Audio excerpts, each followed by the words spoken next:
Keralam BJP ഭരിക്കും. മന്ത്രിസഭ ഉണ്ടാക്കാൻ ആർക്കും പറ്റില്ല, നടക്കും. BJPക്ക് അതുണ്ട് പാർലമെന്റിൽ. LDFനോ UDFനെയോ ആര് സഹായിക്കണം? BJP സഹായിക്കണം. മന്ത്രിസഭ ഉണ്ടായിരുന്നെങ്കിൽ പിരിച്ചുവിട്ടേനായിരുന്നു. അത്രയൊക്കെ BJP കേരളത്തിൽ വളർന്നിട്ടുണ്ട്. UDFന്റെ പല സ്ഥാനാർത്ഥിമാരും ജയിച്ചത് വളരെ ചെറിയ വോട്ടുകളുടെ ഭൂരിപക്ഷത്തിലാണ്. എന്നുവെച്ചാൽ മൂന്ന് മുന്നണികൾക്കും ഡിസിസീവ് മെജോറിറ്റി, നിർണായകമായിട്ടുള്ള കേവല ഭൂരിപക്ഷം ലഭിക്കുന്നുമില്ല. പിന്നെ കേരളത്തിൽ ഈ ഇലക്ഷന്റെ പ്രസക്തി ഇല്ലായിരുന്നു എന്നുള്ളതാണ് സത്യം. Constitutional crisis. നമസ്കാരം. ഇലക്ഷൻ്റെ പ്രചരണം ഇങ്ങനെ കൊടുമ്പിരിക്കൊണ്ട് നിൽക്കുന്ന സമയത്ത് ഞാൻ യൂട്യൂബിലാണെന്ന് തോന്നുന്നു ഒരു വീഡിയോ കണ്ടു. ആ വീഡിയോ ഒരു AI ജനറേറ്റഡ് വീഡിയോ ആണോ എന്ന് എനിക്ക് സംശയമുണ്ട്. പിന്നീട് ഞാനത് സെർച്ച് ചെയ്തതൊക്കെ പിന്നീട് ആ വീഡിയോ കിട്ടിയതുമില്ല. എന്നിരുന്നാലും ആ വീഡിയോയ്ക്കകത്ത് കേരളത്തിലെ ഒരു പ്രമുഖ BJP നേതാവിനോട്, ആ ആള് ഈ തെരഞ്ഞെടുപ്പിൽ ഒരു സ്ഥാനാർത്ഥിയും കൂടിയാണ്, ആ ആളിനോട് ഒരു മാധ്യമപ്രവർത്തകൻ ചോദിക്കുകയാണ്, കേരളത്തിൽ BJP അധികാരത്തിൽ വരാൻ എത്ര വർഷം വേണ്ടി വരും? അപ്പോൾ ഇതിനാ BJP നേതാവ് കൊടുക്കുന്ന മറുപടി, വർഷമോ? എന്തിനാണ് വർഷങ്ങൾ? അപ്പോൾ ആ മാധ്യമപ്രവർത്തകൻ തിരിച്ചു ചോദിക്കുന്നു, ഈ വർഷം തന്നെ അധികാരത്തിൽ വരുമെന്നാണോ ഉദ്ദേശിക്കുന്നത്? അപ്പോൾ ആ BJPയുടെ നേതാവ് പറയുന്നു, പിന്നല്ലാതെ എന്ന് പറയുന്നു.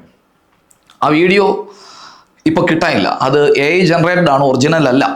എന്നിരുന്നാലും ആ വീഡിയോ എൻ്റെ മനസ്സിലൊരു ചിന്ത ഉണ്ടാക്കി. BJP കേരളത്തിൽ എന്തായാലും ഒറ്റയ്ക്ക് അധികാരത്തിൽ വരുത്തില്ല എന്ന് ആ പറഞ്ഞ നേതാവിന് അറിയാം. കാരണം ആ വീഡിയോയിലുണ്ടായിരുന്ന നേതാവ് നല്ല വിവരമുള്ള ഒരാളാണ്. സമീപ വർഷങ്ങളിലൊന്നും 71 സീറ്റുകൾ നേടി 71 മാജിക് നമ്പറിലേക്ക് എത്തി, കേവല ഭൂരിപക്ഷത്തിലേക്ക് എത്തി, മറ്റ് UDF LDF തുടങ്ങിയ രണ്ട് മുന്നണികളെയും അപ്രസക്തമാക്കി കേരളത്തിൽ ഒറ്റയ്ക്ക് BJP അധികാരത്തിൽ വരുന്ന സംഭവം ഉണ്ടാകാൻ സാധ്യതയില്ല. ഓക്കെ, ഇപ്പോഴെങ്ങും ഉണ്ടാകത്തില്ല. എന്തായാലും അതിന് കേരളത്തിൻ്റെ ഡെമോഗ്രാഫിക് പ്രൊഫൈലൊക്കെ മാറണം. അതിന് ഒരുപാട് കാലം കാത്തിരിക്കേണ്ടി വരും. പക്ഷേ കേരള രാഷ്ട്രീയത്തിലെ ഒരു നിർണായക ശക്തി തന്നെയാണ് അവർ, അതിനകത്ത് മാറ്റമൊന്നുമില്ല. ഈ ഇപ്പോൾ കഴിഞ്ഞ തെരഞ്ഞെടുപ്പിൽ ഒരു 2നും 10നും ഇടയിലുള്ള സീറ്റുകൾ BJP പിടിച്ചാൽ അതിൽ അത്ഭുതപ്പെടേണ്ട കാര്യവും ഇല്ല എന്നുള്ളതാണ്. കാരണം അത്രയൊക്കെ BJP കേരളത്തിൽ വളർന്നിട്ടുണ്ട്. 2നും 10നും ഇടയിലുള്ള സീറ്റുകൾ വരെ BJP പിടിക്കാം. പക്ഷേ BJP എത്രത്തോളം സീറ്റുകൾ പിടിക്കുന്നുവോ അത്രത്തോളം മറ്റ് രണ്ട് മുന്നണികളും LDFും UDFും മാജിക് നമ്പറായ 71ലേക്ക് എത്താൻ, അതായത് കേവല ഭൂരിപക്ഷമായിട്ടുള്ള 71 സീറ്റിലേക്ക് എത്താനുള്ള സാധ്യത കുറയുകയാണ്. ഇവിടെ നമ്മൾ ശ്രദ്ധിക്കേണ്ട ഒരു കാര്യം ഞാൻ പറയാം. 2011 കേരളത്തിലെ നിയമസഭാ തെരഞ്ഞെടുപ്പ്, ഈ തെരഞ്ഞെടുപ്പിന് മുമ്പ് 5 വർഷം കേരളത്തിൻ്റെ മുഖ്യമന്ത്രി VS അച്യുതാനന്ദനായിരുന്നു. 2006 മുതൽ 2011 വരെ അച്യുതാനന്ദനായിരുന്നു മുഖ്യമന്ത്രി.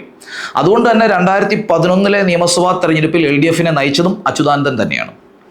പക്ഷേ അന്ന് ആ ഗവൺമെൻറ്റിനെതിരെ, അച്യുതാനന്ദൻ്റെ ഗവൺമെൻറ്റിനെതിരെ വലിയ ജനവിരുദ്ധ തരംഗമൊന്നും, ആൻറ്റി ഇൻകംബൻസി ഫാക്ടറൊന്നും വലുതായിട്ടുണ്ടായിരുന്നില്ല എന്നുള്ളതാണ്.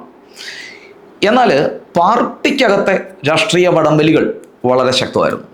അതുകൊണ്ട് തന്നെ 2011 തെരഞ്ഞെടുപ്പിൽ അച്യുതാനന്ദനാണ് LDFനെ നയിച്ചതെങ്കിലും തെരഞ്ഞെടുപ്പിൽ LDF അധികാരത്തിൽ വന്നാൽ അച്യുതാനന്ദനായിരിക്കും മുഖ്യമന്ത്രി എന്നുള്ള ഒരു പ്രഖ്യാപനമോ ഒരു സൂചന പോലും പ്രധാനപ്പെട്ട പാർട്ടി നേതൃത്വങ്ങളിൽ നിന്നൊന്നും വന്നില്ല. അതുകൊണ്ട് തന്നെ ജനങ്ങൾക്ക് അച്യുതാനന്ദൻ വീണ്ടും മുഖ്യമന്ത്രിയാകണമെന്ന് ആഗ്രഹം ഉണ്ടായിരുന്നുവെങ്കിലും ഒരുപാട് ആൾക്കാർക്ക് അവർക്ക് സംശയം ഉണ്ടായിരുന്നു, LDFന് വോട്ട് കൊടുത്താൽ അച്യുതാനന്ദൻ തന്നെ മുഖ്യമന്ത്രിയാകുമോ എന്നുള്ളത്. അതുകൊണ്ട് 2011 തെരഞ്ഞെടുപ്പിൽ LDFന് വോട്ട് കൊടുക്കുന്നതിന് ഒരു വൈമനസ്യം കേരളത്തിലെ സമ്മതിദായകരുടെ ഇടയിൽ നിന്ന് ഉണ്ടായിട്ടുണ്ട്. അതുകൊണ്ട് ആ തെരഞ്ഞെടുപ്പിൽ ഒരുപക്ഷെ LDF അധികാരത്തിൽ വന്നേനെ. അതുകൊണ്ട് ആ തെരഞ്ഞെടുപ്പിൽ LDFും UDFും ഏതാണ്ട് കിട്ട സമനിലയിലാണ് എത്തിയത്. LDFന് 68ഉം UDFന് 72 സീറ്റുമാണ് ലഭിച്ചത്. 71 വേണം മന്ത്രിസഭ ഉണ്ടാക്കാൻ. UDFന് 72 സീറ്റാണ് കിട്ടിയത്, LDFന് 68. മൊത്തം 140, 68, 72 എന്ന രീതിയിൽ ഡിവൈഡ് ചെയ്യപ്പെട്ടു. ആ തെരഞ്ഞെടുപ്പിൽ UDFന്റെ പല സ്ഥാനാർത്ഥിമാരും ജയിച്ചത് വളരെ ചെറിയ വോട്ടുകളുടെ ഭൂരിപക്ഷത്തിലാണ്. അനൂപ് ജേക്കബ്, എൻ്റെ ഓർമ്മ ശരിയാണെങ്കിൽ, ജയിച്ചത് 190നും 200നും ഇടയിലുള്ള വോട്ടുകളുടെ ഭൂരിപക്ഷത്തിലാണ്.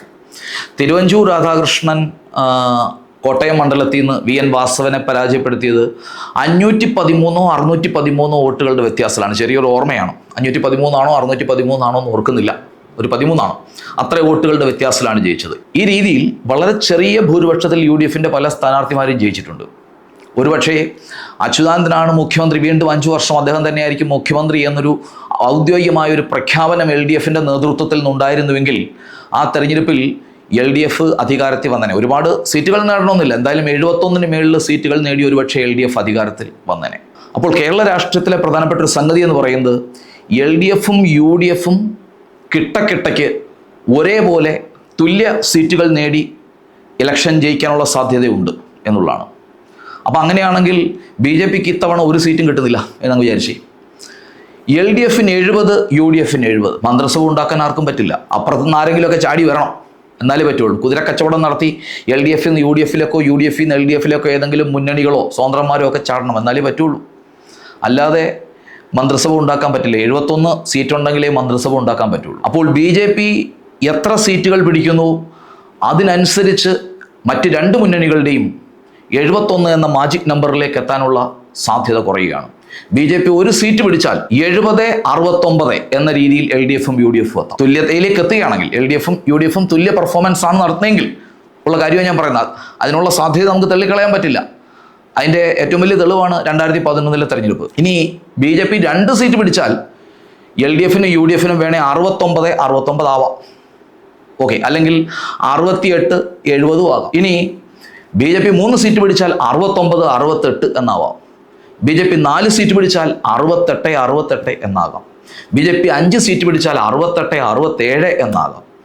BJP 6 സീറ്റ് പിടിച്ചാൽ 67-67 എന്നാകാം. LDFിനും UDFിനും 67-67. BJP 7 സീറ്റ് പിടിച്ചാൽ 67-66 എന്നാകാം. ഒരാൾക്ക് 67 മറ്റേയാൾക്ക് 66.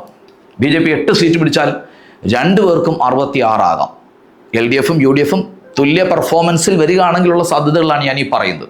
അപ്പോൾ ഇവിടുന്ന് ഓർക്കേണ്ട ഒരു കാര്യം, BJP എത്ര സീറ്റ് പിടിക്കുന്നു അത്രത്തോളം LDFും UDFും 71 എന്ന മാജിക് നമ്പറിലേക്ക് എത്താനുള്ള സാധ്യത കുറയുന്നു എന്നുള്ളതാണ്.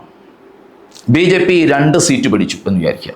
UDFന് 69, LDFന് 69. LDFനും UDFനും മന്ത്രിസഭ ഉണ്ടാക്കാൻ പറ്റില്ല. BJPക്ക് ഒട്ടും പറ്റില്ല. കാരണം 71 സീറ്റ് വേണം. ഇവിടെ മന്ത്രിസഭ ഉണ്ടാക്കാൻ പറ്റണമെങ്കിൽ LDFനെയോ UDFനെയോ ആര് സഹായിക്കണം? BJP സഹായിക്കണം. BJPയുടെ 2 MLAമാർ UDFിൻ്റെ സപ്പോർട്ട് ചെയ്താൽ 69 എന്നുള്ളത് 71 ആവും, മന്ത്രിസഭ ഉണ്ടാക്കാം. BJPയുടെ 2 MLAമാർ LDFനെ സഹായിച്ചാൽ അവർക്കും 71 നേടി മന്ത്രിസഭ ഉണ്ടാക്കാം. പക്ഷേ അതിനുള്ള സാധ്യത വളരെ വളരെ വിരളമാണ്. ഇനി UDFും LDFും കൂടെ ചേർന്നാൽ മന്ത്രിസഭ ഉണ്ടാക്കാം. പിന്നെ കേരളത്തിൽ ഈ ഇലക്ഷൻ്റെ പ്രസക്തി ഇല്ലായിരുന്നു എന്നുള്ളതാണ് സത്യം. അതിനുള്ള സാധ്യതയും ഇല്ല. പിന്നെ ഇവിടെ ഉള്ളൊരു സാധ്യത കുതിരക്കച്ചവടമാണ്. UDFിൽ നിന്നുള്ള സ്വതന്ത്രന്മാരെയോ അല്ലെങ്കിൽ UDF മുന്നണിയിലുള്ള കൊച്ചു കൊച്ചു പാർട്ടികളെയോ LDF തട്ടിയെടുക്കുക, അല്ലെങ്കിൽ LDFിൻ്റെ കൂടെ നിൽക്കുന്ന ഏതെങ്കിലും ആ മുന്നണിയിലെ ചില ഘടകകക്ഷികൾ അപ്രത്തിയാടുക. ഇങ്ങനെയുള്ള ഒരു സാധ്യത പിന്നെയുണ്ട്.